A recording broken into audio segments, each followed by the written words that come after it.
Amber. Saya kira dah habis main dah. Okay. What is wrong? Makcik Are you tu not a drop lord? dual Is sword this- Macam Kirito. What is wrong? Are you not a lord? Sekiro ngan Elden Ring mana satu susah Head Ji Beng. to the base of the heist. Weapon This not na the strength calling of tinggi your- Beng. Kenapa? Beng guna Amber summon Ellie. Whatever is this about? Aku ingat What kau bagi is aku wrong? item. Are you not? Is Oh, kau bagi aku item. Tak bagi. Lagi.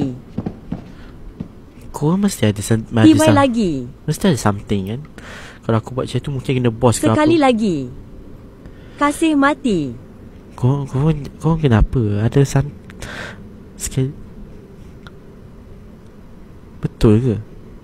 Dia drop dual sword nan Macam Kirito. Okey, aku percaya kau Dia orang. kutuk kau tu Zam. Aku percaya kau orang. Tanpa what on earth? bonfire depan tu. My Secret kat bawah dia. Biasa. Oh yeah. Let's go. No. Place the basin. Makan modal. Place the basin at the statue of beheading night. Yang ni ke? Ni apa benda? Ada cutscene. Good luck kena prank. Ni boss endgame. Ninggal. Hah?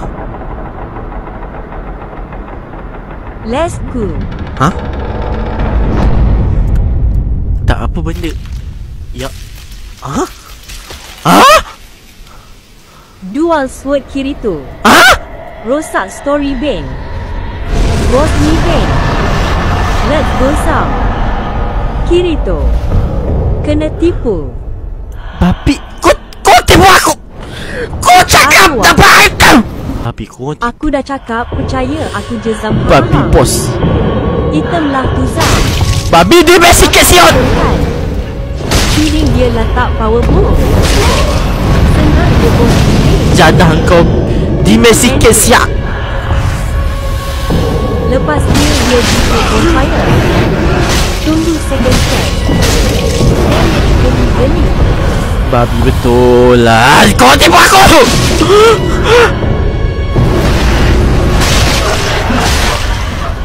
Oh dia stun eh? Dia tukar dual sword. Apa dia buat? Yo! What the? Kalau kau lepas ni, kau memang tahu nama nama. Eng-Leng. Kami tak tipu. Aku tak terlibat dalam pembohongan ni. Kau tipu aku.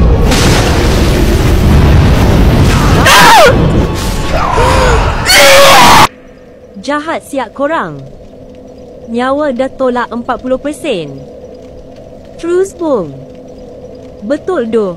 Semua kami kap dapat. Kalau kau kill bos tu. Boleh kalahkan Zam Alhamdulillah. Angkit banner. Boleh tu Zam, suku nyawa dia hilang. Boleh. Serius boleh.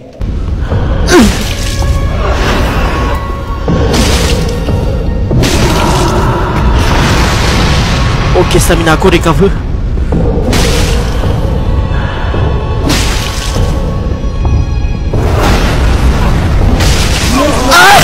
Boleh tu Zam.